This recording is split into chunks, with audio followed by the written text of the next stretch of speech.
When people, and particularly visitors to Ashe County, North Carolina, think about the Virginia Creeper, they often think of the mural on the Dollar Building in West Jefferson. Painted by local artist Stephen Shoemaker, the mural memorializes the famous train that, during its heyday, made 18 stops on its daily 76-mile run. To get a firm grip on what the Creeper was and what it truly meant to Ashe County residents, however, you have to understand what Ashe County was like before the Creeper came into the county. In the early 1900s, Ashe County, like most of the Appalachian Mountain counties, was isolated and hard to travel to and from. Its nickname was the Lost Province. Mountains were high and roads were rough. Traveling the 22 miles to Wilkesboro was a 2-day affair by horse and wagon. With 300 residents, Jefferson was the county seat and the largest town in Ashe County, but the county was not without its own resources. In the 1890s, Ashe County had prospered pretty well just with its own economy locally, and it was doing some export. In the early 1800s, Ashe County had developed an iron industry that was principally headed up by Meredith Ballou and his family. The Ballous, of course, are still well represented in the phone book today. And that early heavy industry in the county brought a lot of prosperity to the county and also meant that we could generate the materials here, iron, to make the tools and equipment that the local farmers needed. So why then did anybody on the outside want to pay to build a railroad into the county? 2 words: green gold. Ashe County had tremendous timber resources, and northern timber barons wanted access to them. They had exhausted the forests of New England, and the Appalachian Mountain region had the last great stands of virgin timber east of the Mississippi. The problem they faced was how to get to it. As mentioned previously, mountains were steep, creeks were plentiful, and roads were virtually impassable. But that didn't stop them. Families like the Hassinger family from Pennsylvania and enterprising men like W.E. Mangia from Virginia devised plans to bring the train to Ashe County starting in 1914. The impulse from the railroad was that they wanted to get into Ashe County at the behest of the Hassinger Lumber Company primarily, and others who wanted to timber in the county. That was the real green gold of the time. And if you look at our model, you will see that on the hillsides in the 1920s, the hills are bare. There's nothing but stumps. And if you look at photographs of that time, that's the way they looked. In fact, Jenny Todd, who was a school teacher in the county in the 20s, wrote a little account that when, and she was describing the county generally, but she talked about the fact that there had been so much timber cut that the streams were choked with the sawdust. And that's what the rail was hauling. But bringing the train to Ashe County to get all that timber was not an easy task, and it was not without controversy. The first question to be answered was, where will the train go? In an effort to save $50,000, or so they said, the railroad decided not to go through Jefferson, the county seat. Instead of going through Jefferson, which was the county seat, some influential county people, among them Tam Bowie and his friends, owned land a couple of miles away.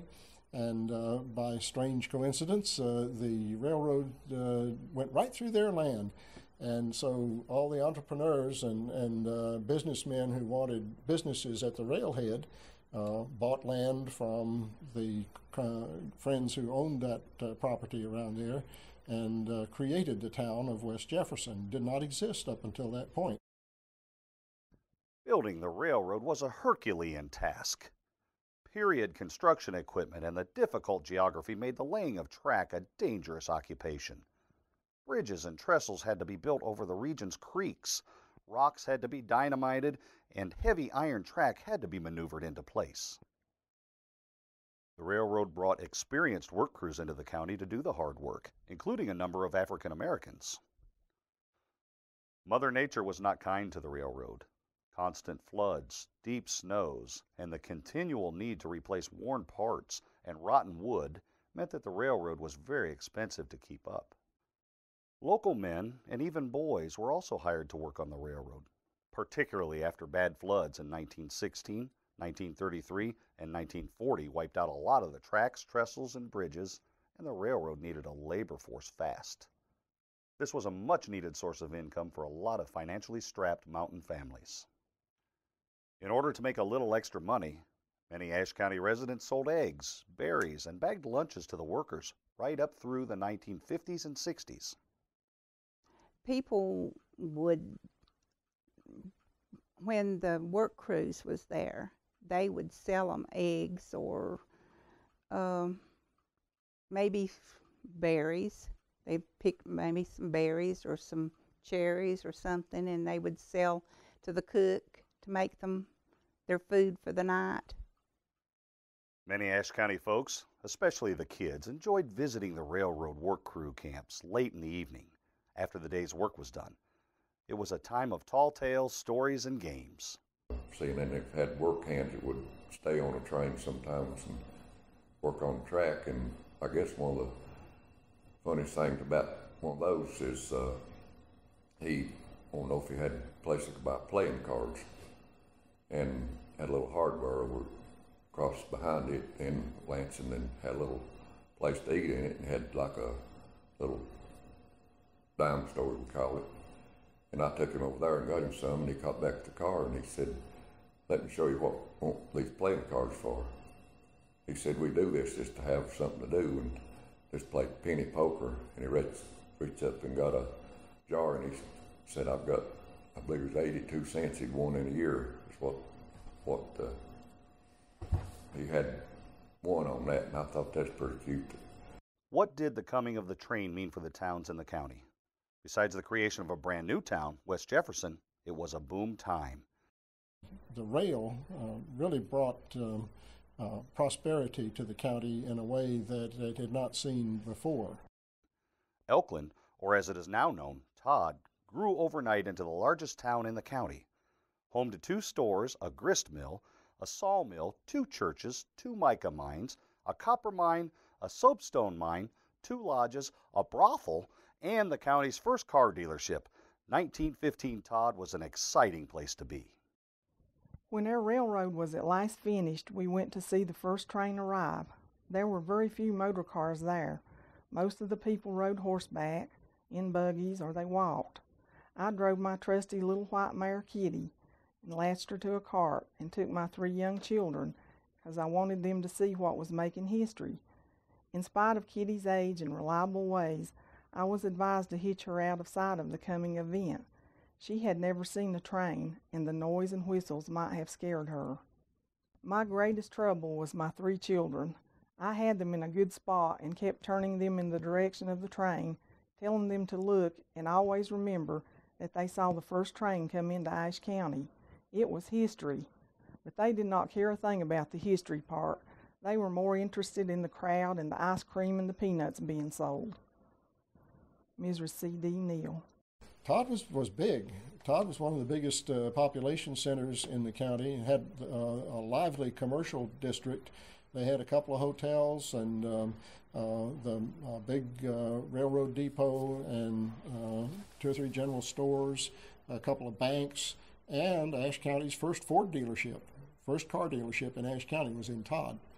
And that was partly due to the railroad and the fact that the Henry Ford could ship vehicles down here and have them arrive at the end of the line and be offloaded. And Henry Ford, being the cheap rascal that he was, would ship the cars in pieces. And the poor old dealership had to put the cars together and finish manufacturing them on site. I know Henry loved that.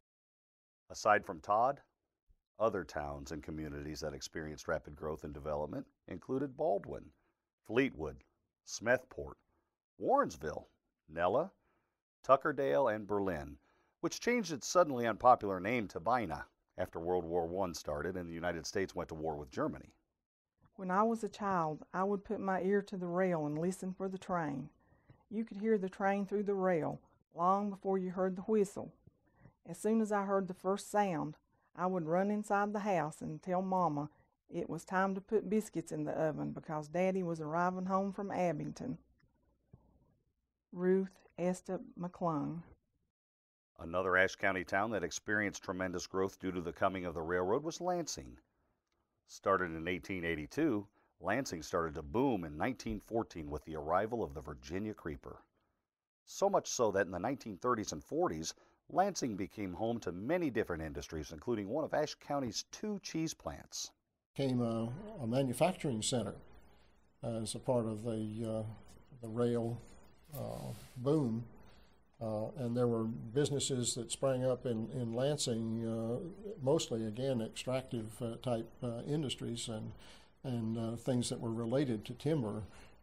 Ashe County had several extract plants. And people today say, well, what's an extract plant? What's an extract? And what it was tree bark from chiefly chestnut and hemlock and some oak that was harvested and taken to these plants that were essentially big pressure cooker operations. And they would cook this bark to get tannic acid, which was then sold to the leather industry. And of course, in the early part of the 1900s, leather was huge because they didn't have any plastic. And so when plastics came in the 40s and 50s and largely displaced a lot of other materials, leather was one of the things that sort of shrank in its importance. But at that time, everything that needed to be flexible material was, or just about, was made of either leather or rubber. And we didn't have any rubber trees in Ashe County, but we had plenty of chestnuts and oak, and so that was harvested as a support industry for leather. Lansing was also home to a popular restaurant owned by Rose Harrison in 1947. She was famous for her fried oysters, which came in by train from Norfolk, Virginia. One day she noticed she was missing some cans from the various cases of oysters that were being shipped in. Perplexed, she wrote a letter to company officials asking why this was. The railroad company conducted an investigation and found out that some of the men working on the train were borrowing a can of oysters here and there, making themselves hot oyster stew for the long rail trip to Lansing. How did the coming of the Virginia creeper change people's lives? For one, it gave them a window on the world outside of the county. With new people and products pouring in, Ashe County residents faced a level of prosperity that had never been seen before. Tied to this prosperity were many jobs working on the railroad lines or selling supplies to the railroad crews. In 1945, when I was 10 years old, I remember my daddy sending me by train from Bina to Bristol, Virginia to see my Aunt Ella Hudson. Daddy put a tag on me and gave me to the conductor with a note of where to leave me off. Because there were no phones, the only way of telling if I arrived at Aunt Ella's was by letter. Maud Calhoun. Perhaps the best thing of all, however, was folks could now order and have delivered items from the famous Sears Roebuck catalog.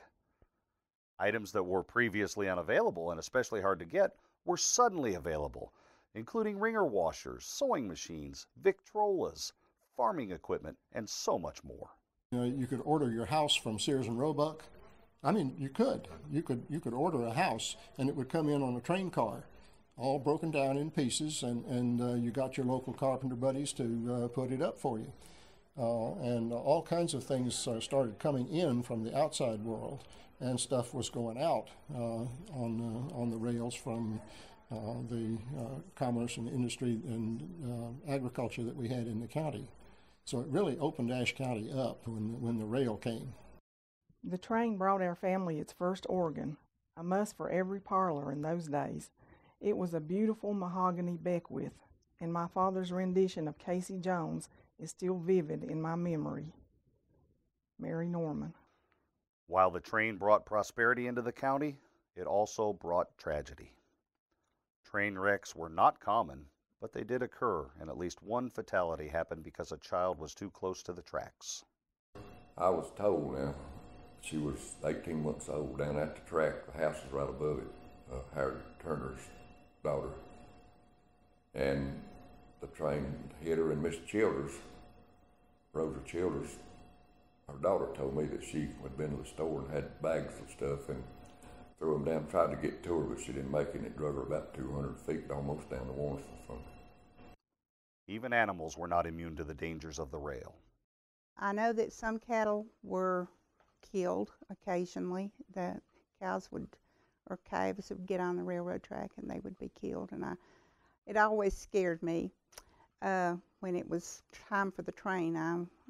If I was at home, I made sure the cattle was driven away from the railroad tracks, and then Daddy fenced it off so that they wouldn't get out and come that way. As quickly as the train entered the county, it seemed like parts of it were already picking up and leaving, as the timber and mining deposits started running out in the late 1920s. In fact, lumber shipments declined from 485 cars in 1927 to only 20 cars in the early 1930s. The boom period for lumber was about 1915 to 1927.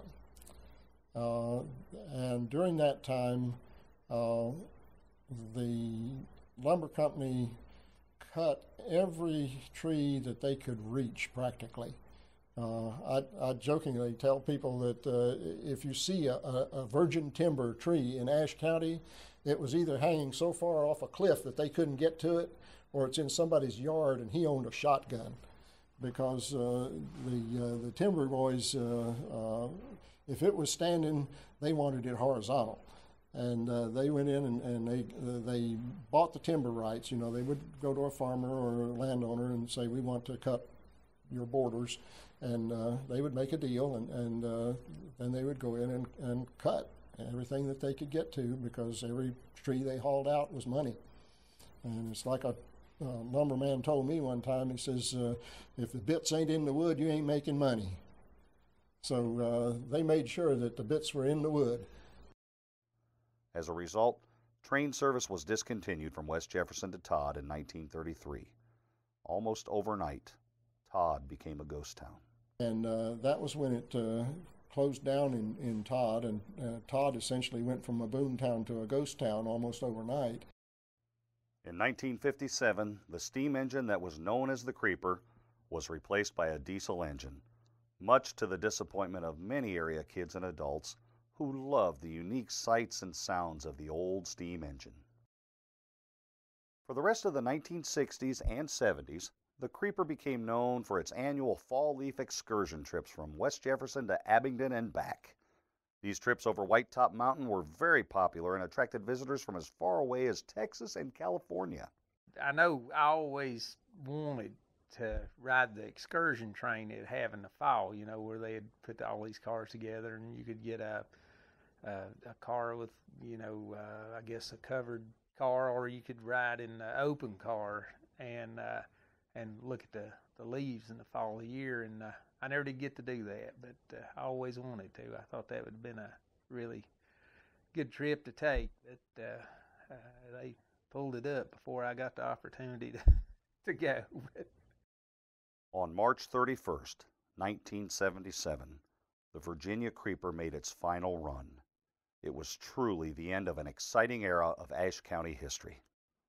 Nancy Zoppi, a local poet and musician, has memorialized the great train in her aptly named poem, Virginia Creeper. The Virginia Creeper. She was born in 1900 to the Virginia Caroline, part of the Norfolk and Western Railroad. She was a legend in her time. A short-lived journey through Blue Ridge history, yet a legendary rise to fame. She rode the rails from Abington to Elkland. Virginia Creeper was her name.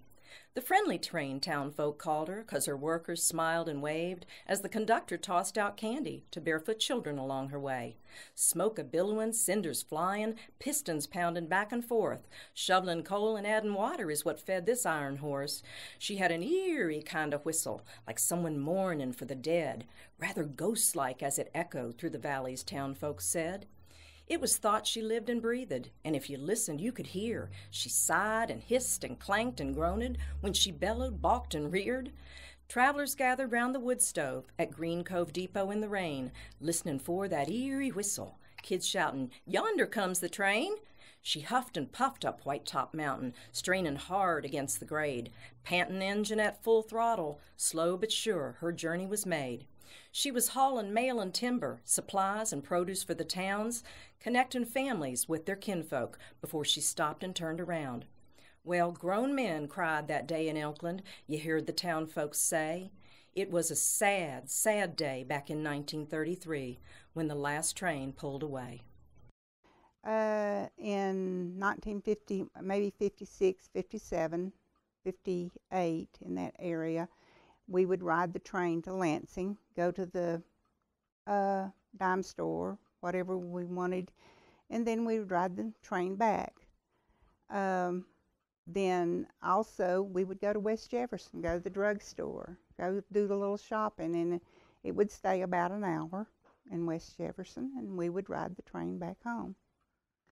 I think I was about 2 or 2.5 when we moved to the house. It was right near the track, but I think my earliest memories was when that thing would go by and my mom would be holding me or something, or I'd be hanging on to her and just watching that thing, and it looked so big, and you could feel the ground vibrate, you know, if you're standing pretty close, and watch those rails sinking down, you know, when the steel wheels would go over them, and then it would rise up a little bit between the wheels, and it was just I guess that would be my earliest memories is just remembering how big that thing looked, you know, and struck a little fear in me. So. Well, first of all, every day they'd run to get to the track and threw candy off. So to get candy, workers would throw candy out to them every day on the tracks. And then some of them would put pennies on the track to flatten them out. Sometimes you could find them, sometimes they'd throw them out till you couldn't find them. Even though the train is long gone, images and references to the Virginia Creeper still abound in Ashe County. Aside from the large mural in West Jefferson, the Ashe County History Museum has done a wonderful job of keeping its memory alive. The Museum of Ashe County is host to a wonderful exhibit that was originally sponsored by the Ashe County Historical Society. And they enlisted the aid of about anywhere from 15 to 20 volunteers at a time who came in and formed a group that has built beautiful diorama or train layout, whatever you want to call it, that represents a portion of the Virginia Creeper line as it served Ashe County. The portion of the track that we show stretches from Tuckerdale in the north down to Elkland, or as it was called in the train's maps, or we call it Todd today. And it was the terminus of the line back in the period from about 1910 or 1915 to up until 1933. There was a turntable in Elkland that turned the engine around and sent it back the other way to Abingdon. The train passed through several communities in Ashe County, of which we show Tuckerdale, Lansing, West Jefferson, and Todd on the display that we have. And what we have done, or what the Historical Society and their wonderful volunteers have done, is to try to show the community in the 1920s in Tuckerdale, 1930s in Lansing, 1950s in West Jefferson, and then back to the 20s in Todd or Elkland, because the train didn't go there after 1933.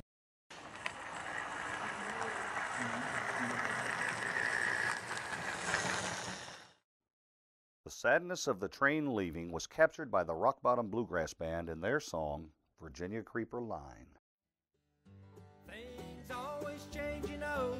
They say the train's too slow. They shut her down and pulled up all the track. Now the depots all are gone, and the trestle she crossed on, and it breaks my heart to know she won't be back. I sort of messed with writing songs a little bit, and well, actually, Virginia Creeper was my second song that I tried to write. But anyhow, I was in a band, and I brought it to the band, and we decided we'd record it. I guess it made me happy that I had that as part of my childhood, you know, a memory of my childhood. But I guess whenever when you think about it, it's a little sad that it's gone, and you know it's never going to be back, because you know it'd be so expensive to bring that thing back. The loss of the train, which happened in 1977, probably didn't affect the economics of the county very much, because by that time the railroad had petitioned the ICC for years to let them shut down. They ran the Virginia Creeper line at a loss from about 1933 on up, because they had lost their main customer, which was the timber industry. And in 1977, they finally got permission to shut the line down and pull their rails up, and they were much relieved, because it was costing them beaucoup money to maintain this twisty, hilly line with these old Civil War style X-brace trestles that were constantly being damaged by fire or flood or rot or whatever, and they were really happy to get out of it. What we lost in the county was an opportunity, because if we had been able to save that line and keep it running as an excursion line, we could fill the cars every day, I'm certain. In the early years, you know, it was, I guess it was almost like a lifeline, you know, bringing in goods and bringing coal, you know, and they had the depot up there in West Jefferson. They'd unload coal, and people would go, you know, buy coal to heat with, and a lot of supplies come in through that thing, especially, you know, in the earlier years. But and then, you know, I think people just sort of got used to it, you know, being a part of the county, and then all of a sudden it's, you know, it's gone. It's just, change is coming.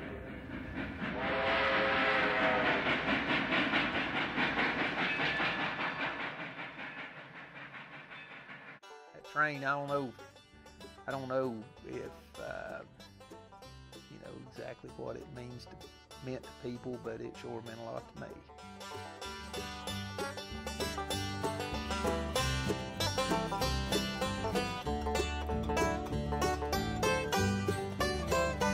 Years ago you'd find me there in overalls without a care, shooting marbles in the cinders along the rail.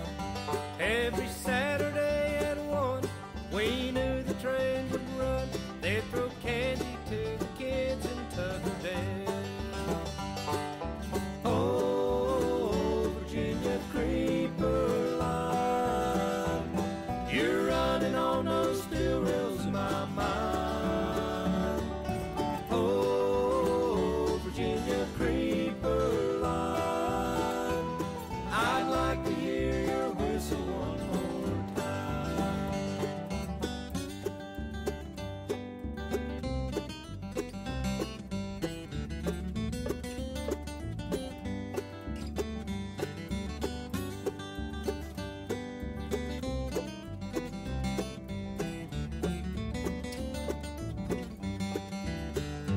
Things always change, you know. They say the train's too slow. They shut her down and pulled up all the track. Now the depots all are gone, and the trestle she crossed on, and it breaks my heart to know she won't be back.